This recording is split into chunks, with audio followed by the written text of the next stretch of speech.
Olá, tudo bem? Seja bem-vindo ao canal Abrindo Portas. Meu nome é Gleidson Mendes, sou bacharel em Direito com especialização em Direito Processual Civil e cursando agora uma segunda pós-graduação em Advocacia no Direito Digital e Proteção de Dados. O governo federal instituiu o auxílio emergencial, entretanto, milhares de brasileiros, por causa da divisão da renda e o estabelecimento da renda per capita, acreditavam que estavam dentro dos padrões estabelecidos em lei. Fizeram um cadastro de boa-fé, mas descobriram, posteriormente, que deveriam devolver as quantias exatamente porque, em razão de um determinado requisito, estavam fora dos requisitos estabelecidos. Essas pessoas se viram então muito preocupadas com o seu futuro. O que vai acontecer com elas? Elas serão processadas penalmente? Elas terão que devolver o dinheiro? Isso nós já sabemos, até porque eu tenho 2 vídeos aqui relacionados a isso. Tem que devolver o dinheiro? Elas serão presas, elas serão demitidas, exoneradas dos seus cargos públicos ou do seu cargo em alguma empresa? Eu quero tratar a respeito dessas questões, especificamente relacionadas a processo penal e também à prisão, para especificamente as pessoas que de boa fé preencheram o cadastro, acreditando que estavam dentro dos padrões estabelecidos para recebimento do auxílio emergencial. O que eu posso dizer a esse respeito? As pessoas vão ser processadas? Essas pessoas especificamente vão ser processadas? Que pessoas, Gleidson? Pessoas com renda mensal de um salário mínimo, 2, 3 salários mínimos mais ou menos, que preencheram de boa fé o cadastro acreditando estar dentro dos requisitos. Primeiro, por que essas pessoas estão fora do requisito? Porque desses requisitos é não ter emprego formal. É claro que existe o critério da renda per capita, entretanto, não poderiam preencher os cadastros das pessoas que têm um emprego formal, cuja renda mensal não foi rompida, não foi cessada durante o período da pandemia. Essas pessoas não poderiam preencher o cadastro, não poderiam receber o auxílio emergencial. Infelizmente, sem saber, sem querer, sem desejar isso, de boa fé, acabaram prestando uma informação falsa, porque não tinham entendido que o fato de terem um emprego formal, seja numa empresa, seja como servidor efetivo, seja como servidor contratado, no município, no estado ou no governo federal, elas não poderiam receber esse auxílio. Pois bem, o que vai acontecer? Essas pessoas serão processadas penalmente? Não. As pessoas que se encontram nessa situação específica, elas não serão processadas penalmente. Por quê? Porque esse problema gerado por esse recebimento indevido pode ser resolvido na seara administrativa e civil. No caso de pessoas que trabalham em empresas particulares, ou mesmo pessoas que estejam recebendo pensão, bastará que a Caixa Econômica Federal comunique à pessoa para que devolva a quantia. E a própria Caixa Econômica Federal vai disponibilizar um mecanismo para a devolução. O mesmo vale para os servidores públicos, sejam efetivos, sejam contratados. A Caixa vai comunicar isso, comunicar a necessidade de devolução. Por que eu estou falando da Caixa? Porque na orientação número 42 do Ministério Público Federal, editada no dia 18 de agosto de 2020, o MPF, o Ministério Público Federal, tem a obrigação de comunicar à Caixa Econômica Federal todos os casos envolvendo pessoas que receberam indevidamente o auxílio emergencial para que a Caixa adote as providências cabíveis para devolução, recebimento, devolução do dinheiro indevidamente recebido. Por que não haverá processo penal? Porque os valores recebidos por essas pessoas é muito pequeno e podem ser resolvidos na seara administrativa. E houve a prática de crime quando essas pessoas preencheram o cadastro nessa situação específica? Respondo, sim, houve a prática de 2 crimes.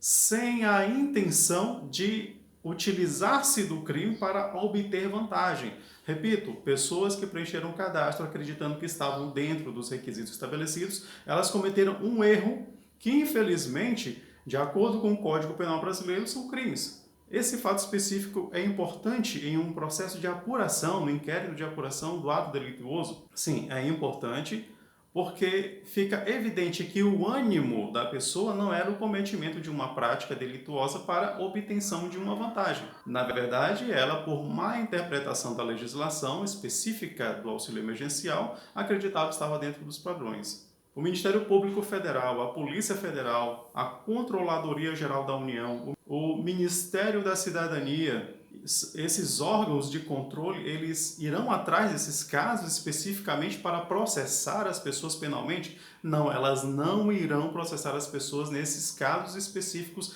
leves, em que a pessoa agiu isoladamente, individualmente, acreditando estar dentro dos requisitos. Mas eu estava falando a respeito dos crimes que a pessoa cometeu ao preencher o cadastro nessa situação. Você pode verificar aqui nesse vídeo, que eu vou disponibilizar aqui no card, que eu falo especificamente a esse respeito. No caso dos servidores públicos, a coisa é um pouco mais delicada, porque se nós considerarmos que servidores públicos que recebem acima de R$5.000, R$4.000, R$10.000, preencheram o cadastro e receberam esses valores, eles cometeram um crime de estelionato com uma falsidade ideológica muito maior do que aquela que as pessoas que recebem um salário mínimo ou dois cometeram. A valoração do ato é diferenciada. Por quê? Porque se eu recebo R$5.000 como servidor público contratado ou efetivo, o que eu quero preenchendo um cadastro de auxílio emergencial voltado para pessoas com renda inferior à minha? Então, é muito mais reprovável a minha atitude do que a atitude do seu José, do que a dona Maria, que recebe do seu Antônio, que recebe um salário mínimo ou dois e acreditou estava dentro dos requisitos. O grau de valoração social é maior, de reprovação social é maior. Essas pessoas possivelmente serão processadas administrativamente, dentro do seu setor público, elas serão processadas, responderão a um processo de um PAD, processo administrativo disciplinar. E, dependendo do caso, não havendo provas de sua inocência, eles serão punidos com alguma sanção administrativa. Poderão receber uma advertência, uma suspensão ou mesmo a demissão a bem do serviço público. E também terão que devolver o dinheiro recebido, claro, evidentemente. Mas outras situações de servidores públicos que receberam indevidamente, servidores públicos com renda, sempre a questão da renda e da má interpretação da legislação que eu estou trazendo aqui para o caso. Não estou trazendo aqui o caso do dolo em si, do desejo real de praticar o ato ilícito para obter uma vantagem devida. Não, a pessoa acreditava realmente, piamente, que tinha os requisitos.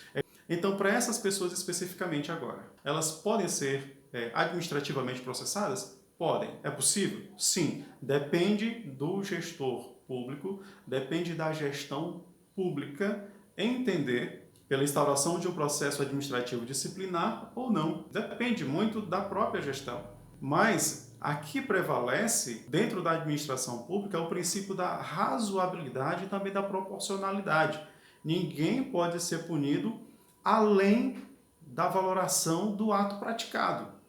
Eu não posso ser punido com uma pena de demissão pura e simplesmente porque eu recebi uma parcela do auxílio emergencial, eu que tenho apenas um salário mínimo, ou 2 salários mínimos, tenho 3 filhos na minha casa. Quer dizer, se eu for demitido, eu não estou sendo colocado numa situação muito pior do que a atual que todos nós já vivemos, ou que muitos de nós já vivemos? Sim, estou. A pena é desproporcional nesse caso? É desproporcional, não é razoável, não seria cabível demitir uma pessoa nessa situação. Dar uma pena tão grave para um delito tão pequeno, para um ato tão pequeno. E que a pessoa, inclusive, buscou devolver o dinheiro, buscou devolver, demonstrando a sua boa-fé, a sua boa vontade de reparar o erro cometido ou minimizar as consequências do seu ato. Essas duas coisas, reparar o erro cometido, promovendo a devolução do auxílio ou tentando devolver, ou minimizar os danos, as consequências do ato praticado, são duas coisas essenciais dentro de um processo, seja administrativo, seja penal, ou processo civil também. São importantes porque demonstram que a pessoa se arrependeu, que a pessoa reconhece o equívoco, o erro cometido, o delito cometido e busca, por seus meios, por suas forças, de livre e espontânea vontade, corrigir o ato praticado, seja por meio da reparação efetiva, seja por meio da diminuição das consequências do ato em si. Se você recebeu auxílio emergencial indevidamente, é muito importante que você devolva essas quantias. Devolva. Devolva. Simplesmente devolva. Não fique com esse dinheiro. De modo algum, fique com essa quantia. Se ela cair na sua conta, devolva. A pessoa será presa? Não. Não é o caso de prisão. Se não é o caso de processo penal, também não é o caso de prisão. É caso de processo administrativo disciplinar? Sim, é, mas não significa que a pessoa, uma vez processada administrativa, ela será punida com uma demissão, com uma exoneração. Ela pode receber uma advertência, ou pode uma suspensão, ou em último caso, nos casos mais graves, aí sim ela poderá ser demitida. O Ministério Público Federal vai se deter nos casos mais complexos, nos casos de especial gravidade, envolvendo grupos ou organizações criminosas, tá certo? Nesses casos, muito provavelmente serão instaurados processos penais para apuração da atuação delituosa de grupos ou organizações criminosas. E o que o artigo 28A diz? Não sendo caso de arquivamento e tendo o investigado confessado formal e circunstancialmente a prática de infração penal sem violência ou grave ameaça e com pena mínima inferior a 4 anos, o Ministério Público poderá propor acordo de não persecução penal, desde que necessário e suficiente para reprovação e prevenção do crime, mediante as seguintes condições ajustadas cumulativa e alternativamente. Um conjunto de condições que devem ser cumpridas pela pessoa que cometeu o delito, mas isso só é possível desde que presentes os seguintes requisitos: a confissão formal e circunstancial da prática da infração penal, a ausência de violência ou grave ameaça no cometimento do crime e pena mínima inferior a 4 anos. São essas as condições que a lei estabelece para que seja formalizado acordo de não persecução penal. E o acordo de não persecução penal visa exatamente a não instauração do processo penal. Então, com base em tudo isso, eu posso afirmar que não serão instaurados processos penais para solucionar aqueles casos mais simples, envolvendo pequenas quantias, pessoas isoladas e individualmente que agiram sem a intenção de cometer o delito, mas que infelizmente cometeram o delito, porque essas questões podem ser resolvidas na seara administrativa ou também na seara civil. Na seara civil eu nem cheguei a falar, mas pode ser instaurado um processo civil de ressarcimento ao erário público. É possível isso acontecer? Sim, é possível. E qual é o objeto desse processo? Que seja determinado a pessoa que se apropriou do dinheiro indevidamente devolva os valores aos cofres públicos, devidamente corrigidos e com juros de mora. Se você tiver alguma dúvida ainda, por favor, fale aqui nos comentários, eu terei o prazer de responder a todas as pessoas que me dirigirem alguma pergunta, tá certo? Muito obrigado, fica com Deus. Deus é contigo e até o próximo vídeo. Tchau!